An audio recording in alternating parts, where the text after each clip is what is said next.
Ya, baik. Assalamualaikum warahmatullahi wabarakatuh. Kembali lagi di perkuliahan kali ini ya di perkuliahan rekayasa genetik dengan saya ya 14 kali pertemuan di semester 4 ini kita akan belajar tentang materi-materi yang berkenaan dengan rekayasa genetik.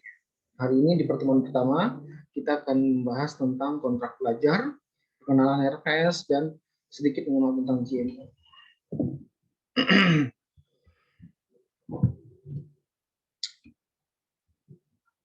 Ya, ini adalah visi dan misi dari universitas. Ada topik yang akan kita bahas ya selama 14 kali pertemuan. Yang pertama adalah mengenal tentang GMO, serta pengembangannya. Kemudian teknologi DNA rekombinan, enzim restriksi endonuklease, vektor cloning, gen cloning, DNA replikasi mikroba, serta marka seleksi ya, apakah itu gen resistensi antibiotik maupun gen selektif marka. Nah, oke. Selanjutnya di pertemuan setelah UTS kita akan membahas tentang polylinker, promotor, dan analisis sequencing. Ini berkenaan dengan komponen-komponen yang terdapat dalam ketika kita ingin melakukan sebuah clone dan melakukan ekspresi gen. Gitu. Kemudian di pertemuan 9 kita akan membahas tentang bagaimana ekspresi gen pada tingkat sel prokariot dan eukariotik. Nah, di pertemuan 10 kita akan melihat ya konfirmasi ya apa namanya validasi dan konfirmasi tingkat ekspresi melalui Western blot, Shorten blot, Northern blotting. Shorten blotting ini adalah deteksi DNA ya dengan DNA sebagai pelacaknya, kemudian Western blot ini adalah deteksi protein ya dengan antibiotik sebagai pelacaknya, kemudian Northern blotting ini adalah RNA sebagai pelacaknya.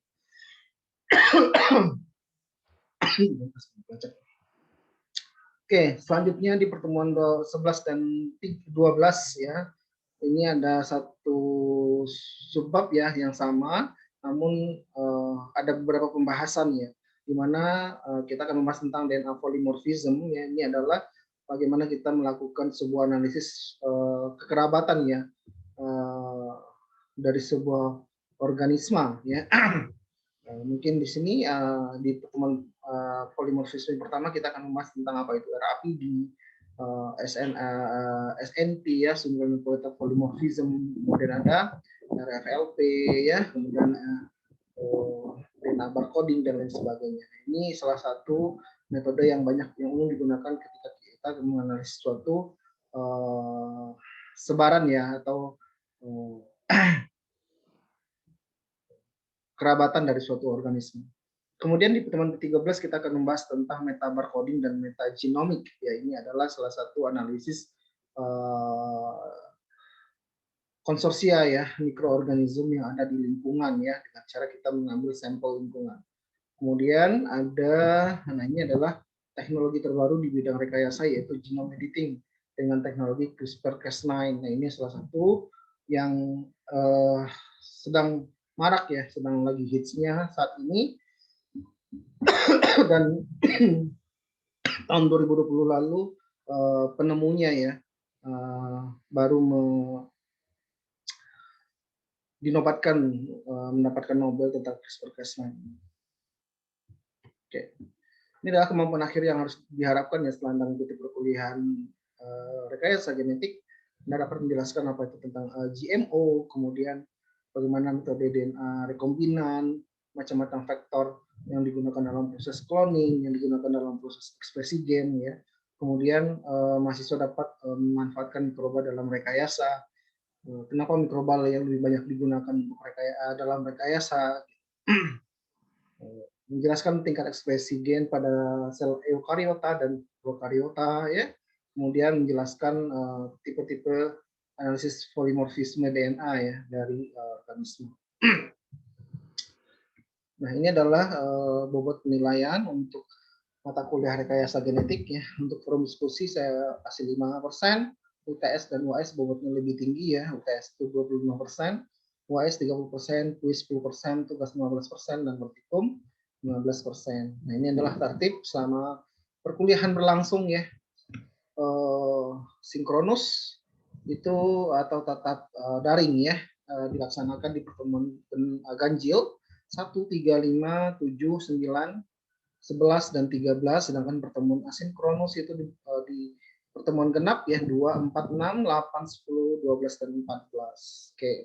Nah, diharapkan Anda juga aktif dalam forum diskusi ya, karena itu menjadi impact ya dalam suatu perkuliahan. Kemudian tugas dikerjakan pada saat pertemuan asinkronus sebagai pengganti absensi. Nah, absensi pertemuan di sinkronus itu berdasarkan replay ya atau tanggapan Anda di forum diskusi ketika saya memaparkan sebuah kasus atau pertanyaan. Nah, kehadiran mahasiswa minimal 75% ketika Anda ingin syarat ya batas minimal untuk ikut UAS atau ujian akhir semester.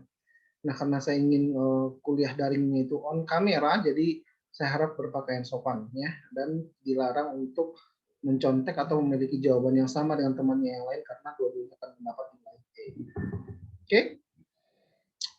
Ini dalam tema pelajaran tatap muka, diskusi ya, kelompok, pembuatan makalah dan presentasi. Nanti kita akan coba presentasi dalam bentuk review jurnal. Kemudian evaluasinya kuis, UTS, UAS. Oke. Nah, berbicara tentang rekayasa, ini adalah kata-kata yang kita gunakan dalam kehidupan sehari-hari ya sebenarnya gitu. Kalau seandainya kita angkat dalam sebuah konotasi positif, nah rekayasa ini adalah suatu rancangan ya, suatu konstruksi, perencanaan, desain ya dalam atau kerangka operasional ya dalam mewujudkan suatu tindakan atau produk ya, desain suatu konstruksi ya dengan sistem yang ekonomis dan efisien. Targetnya itu bagaimana itu efisien dan ekonomis gitu. Kemudian kalau seandainya dalam konotasi negatif, ini rekayasa ini suatu hal yang berbau rencana jahat atau persekongkolan yang merugikan sebagian dari pihak lain gitu. Jadi ada ya secara bahasa itu ada konotasi positifnya dan konotasi negatif. Nah, bagaimana di dalam sains ya rekayasa itu adalah terutama di bidang biologi modern ya, di mana suatu tindakan manipulasi genetik organisme tertentu.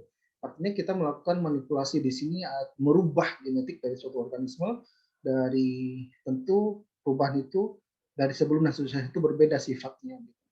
Organismenya apa saja yang ditargetkan yang mulai dari tanaman, hewan, bakteri, virus dan jamur. Nah ini tapi lebih banyak ya yang saat ini pada tingkat tanaman dan bakteria ya. Jamur juga ya, jamur salah satu mikroba yang banyak juga digunakan untuk rekayasa genetik. Oke. Nah, apa tujuan dari rekayasa genetik? Tentu ingin mendapatkan suatu hal yang diinginkan dalam bentuk kalau dia itu tanaman ya bibit unggul gitu ya. Apa saja yang ditargetkan untuk mendapatkan bibit unggul yang mungkin di sini produksi lebih banyak ya. Tentu ini adalah harapan dari kalau kita seorang petani tentu produksi tanaman kita lebih banyak ya, ini akan membuat keuntungan bagi kita. Masa panen lebih cepat. Nah, ini juga memangkas waktu ya ketika masa standarnya itu 3 bulan bisa 1 bulan kan ini bisa periode ini yang kita bisa manfaatkan untuk mengupgrade produksi kita gitu. Kemudian lebih tahan terhadap penyakit, hama. Nah, karena memang tanaman itu rentan terhadap penyakit serangan hama ya. Jadi bagaimana ini bisa tahan ya dengan kondisi kita merekayasa atau membisikkan gen-gen tertentu yang dapat membunuh penyakit ya atau hama.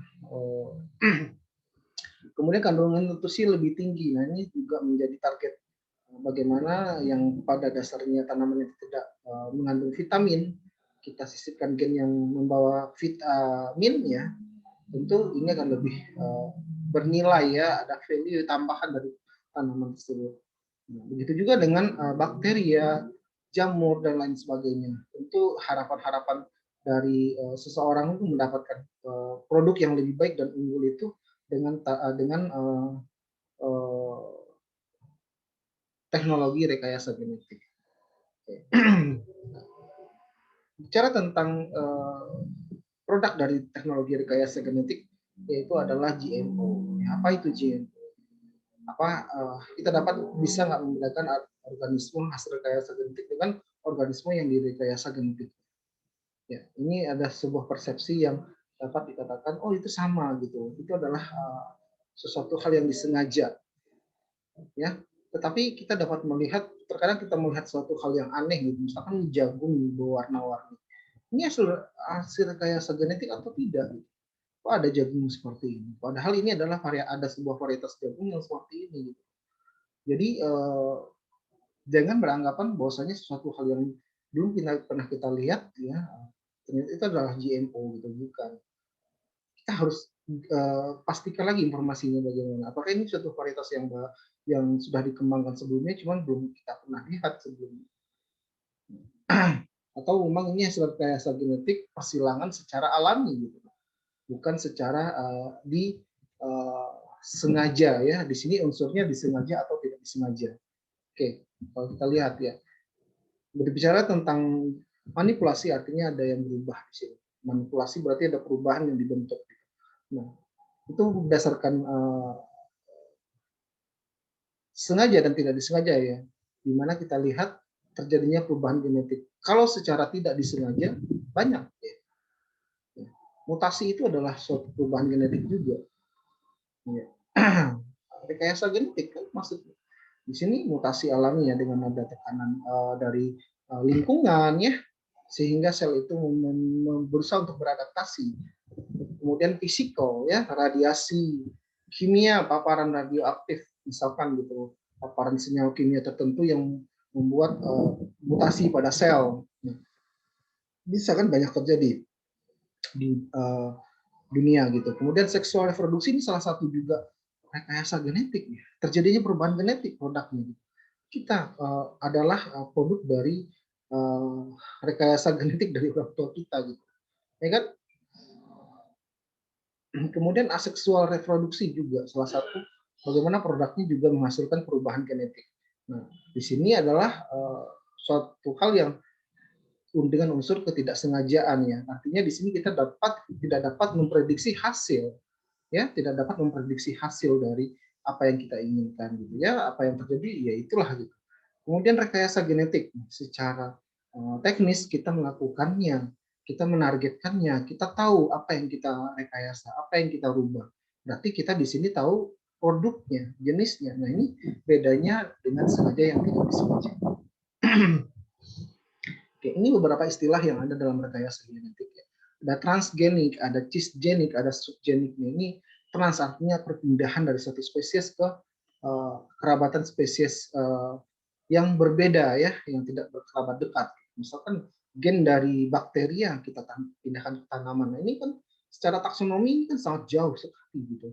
Kemudian cisgenik ini atau intragenik, di mana gen ini dari spesies yang sama atau spesies yang berbeda atau berkerabat dekat ya, yang berkerabat dekat maksudnya. Artinya di sini kita tidak terlalu banyak proses yang dilalui ya, karena secara metabolismenya kita sudah mengetahui bahwasanya ini adalah gen yang bisa juga diinduksikan ke spesies berkerabat dekat. Sebenarnya subgenik, nah ini yang terbaru ya. Bagaimana kita melakukan editing dari sebuah genom, apakah kita memperkuat gen tersebut ya, menginduksinya, menghapusnya, menyisipkan gen asing, menyisipkan tertentu ya, atau membungkam ya, silencing dari gennya, macam-macam ya. Ini adalah yang terbaru ya teknologi. Kemudian tujuan rekayasa genetik ya. Tujuannya tentu tadi yang sudah kita bagaimana mendapatkan suatu produk yang unggul. Oke, dalam bidang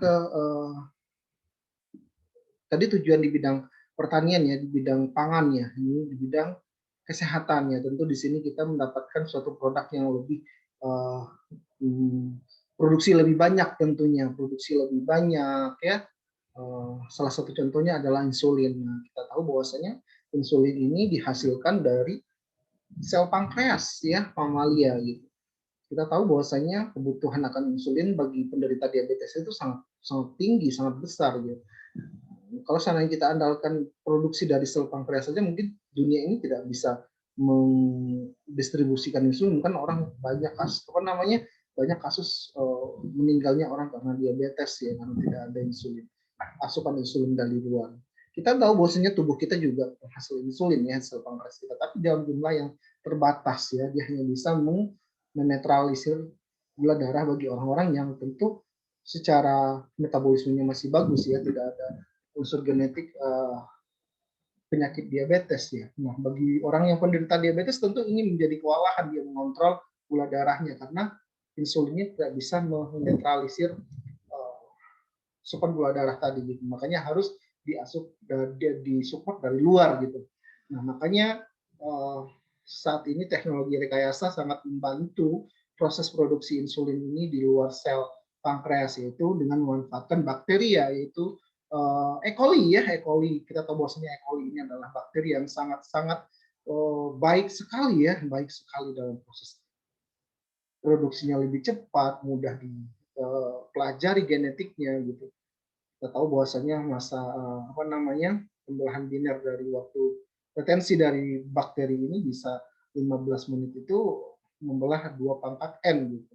Berapa sel yang akan dibelah dan setiap sel itu mengalami metabolisme. Kalau seandainya kita sisipkan gen, tentu akan menghasilkan metabolisme dari ekspresi gen tersebut. Protein dari salah satunya insulin tadi ya. Anda bisa lihat ya, bakteri ya diambil vektornya, kemudian insulin gen yang diambil dari kuman sel pankreas, kemudian disisipkan ke dalam vektor, kemudian dimasukkan lagi ke dalam bakteria dan diproduksi dalam fermentor tank ya. Hasilnya ini kita ekstraksi, purifikasi, baru kita pack ya. Apa nih yang menjadi targetan untuk GMO ya? Untuk yang pertama itu adalah toleran herbisida ya, dia toleran. Artinya dia dapat mampu membendung ketika terpapar herbisida. Kemudian toleran insektisida. Jadi ketika ada hama insektisida yang memakan, maka dia akan tanaman ini akan memproduksi toksin ya yang membunuh si insektisida tadi. Kemudian meningkatkan nutrisi. Artinya pada awalnya dia tidak mengandung vitamin ya, bisa diinduksi mengandung vitamin seperti padi, golden rice ya. Kemudian ada resistensi disease ya, resisten terhadap penyakit. Karena misalkan ada patogen yang menginfeksi tanaman tersebut, jamur patogen misalkan, adanya toksin yang dihasilkan dari si tanaman sehingga jamur tidak bisa hidup gitu. Kemudian stres toleran, kita tahu bahwasanya kondisi lingkungan, habitat dari suatu tempat itu berubah-ubah ya, apakah itu kekeringan, apakah itu garam, pH dan lain sebagainya. Dengan kondisi kita dapat menduksi gen tertentu yang dapat dia bermenu stres toleran terhadap stres lingkungan tadi ya, mungkin tanaman itu tidak akan mati gitu. Kemudian increase storage, jadi di sini increase-nya proses penyimpanannya lebih lama, tidak mudah membusuk. Gitu. Kemudian medical use dan industrial use. Nah, ini biasa digunakan untuk kesehatan ya, kedokteran dan industri.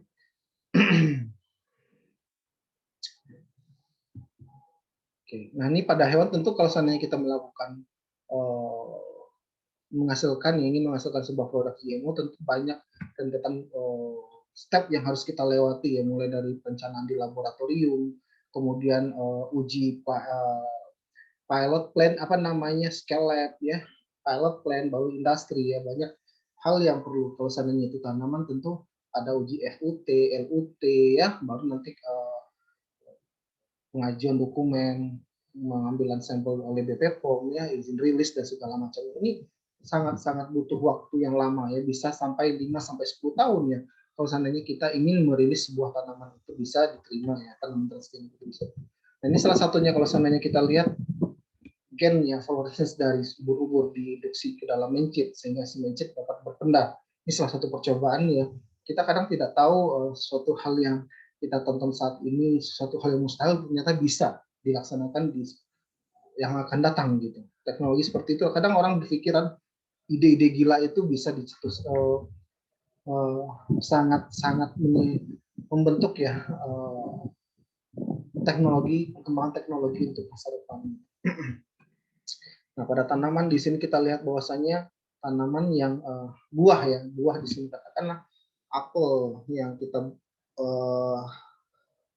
belah ya, kita buka, kemudian dagingnya teroksidasi dengan oksigen, dia akan mencoklat jadi browning ya. Nah, di sini ada gen yang menginduksi browning tersebut ya, yang berinteraksi dengan teroksidasi gitu.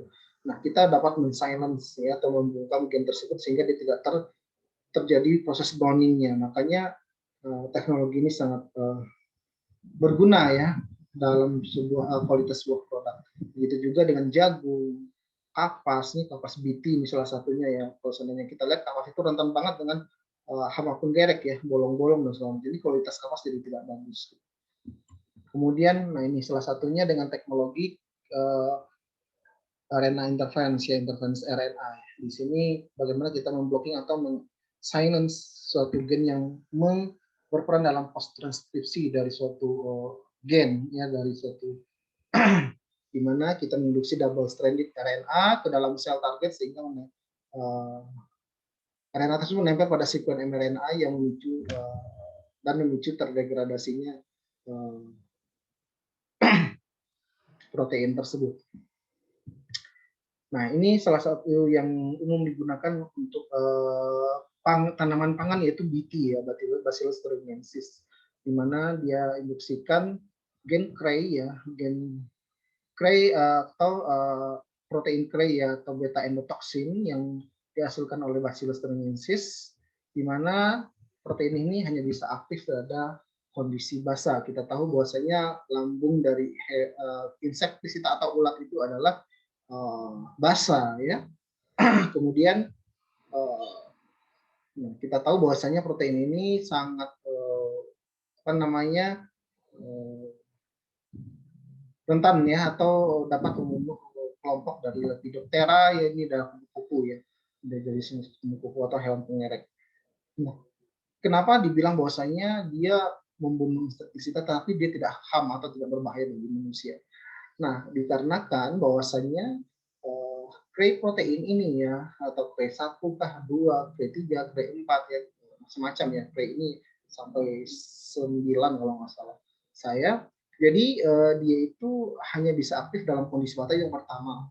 Kemudian dia tidak mengenal ori dari ketika kita memakan jagung BT tersebut, maka hanya dianggap sebagai protein lain oleh tubuh gitu, dan mudah disintesis oleh tubuh. Karena orinya berbeda gitu. Nah, gen ini hanya mengenali ori yang ada pada genom pada Lepidoptera, sehingga dia akan mereplikat ya protein tersebut. Oke, kemudian tahan terhadap herbisida ya, salah satunya adalah kedelai ya. Nah, ini pada tanaman yang untuk nutrisi ya, menghasilkan nutrisi yang lebih tinggi. Di sini kita lihat padi golden rice dengan induksi gen beta karoten dari tomat kah, dari wortel kah, sehingga padi ini kaya akan vitamin A ya, makanya berwarna kuning. Kemudian apalagi toleran terhadap suhu dingin, yaitu biasa digunakan untuk kentang dan tembakau, salinitas ya, kekeringan. Nah, ini satu yang unik adalah edible vaksin, di mana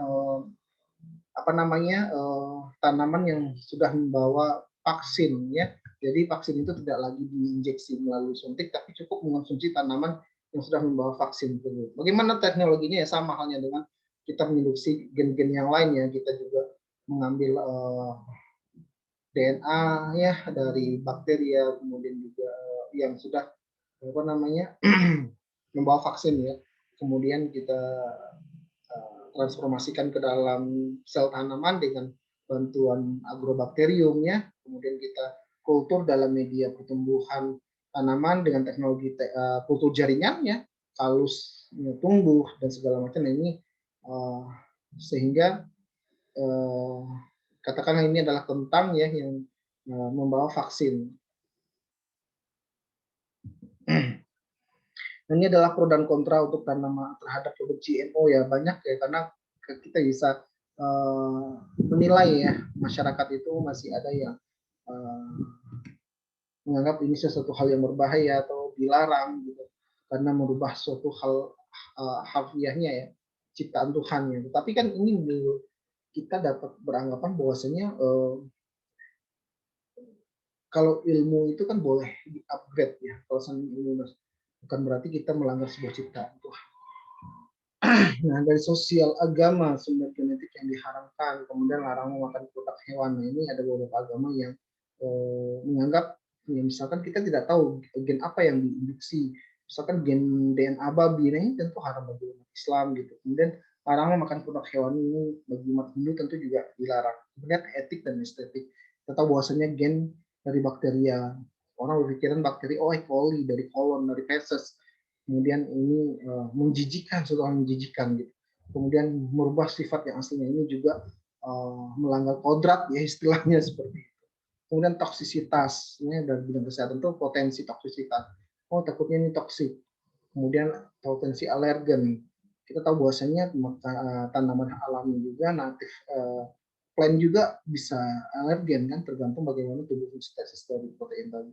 Indikasi timbulnya penyakit. Apalagi dari segi ekonomi persaingan komoditas ya karena orang beranggapan oh GMO ini lebih lebih unggul. Nah, tentu ini orang lebih banyak memilih ini seperti itu. Kemudian ada varietas lokal yang dikesampingkan. Di bidang lingkungan adanya potensi erosi plasma nutfah, pergeseran ekologi, dan barrier spesies. Oke, baik sekian saja untuk perkuliahan kita kali ini tentang rekayasa genetik. Di buku pertama, silakan dibaca modulnya dan diaktifnya. Sekian saja dari saya. Assalamualaikum warahmatullahi wabarakatuh.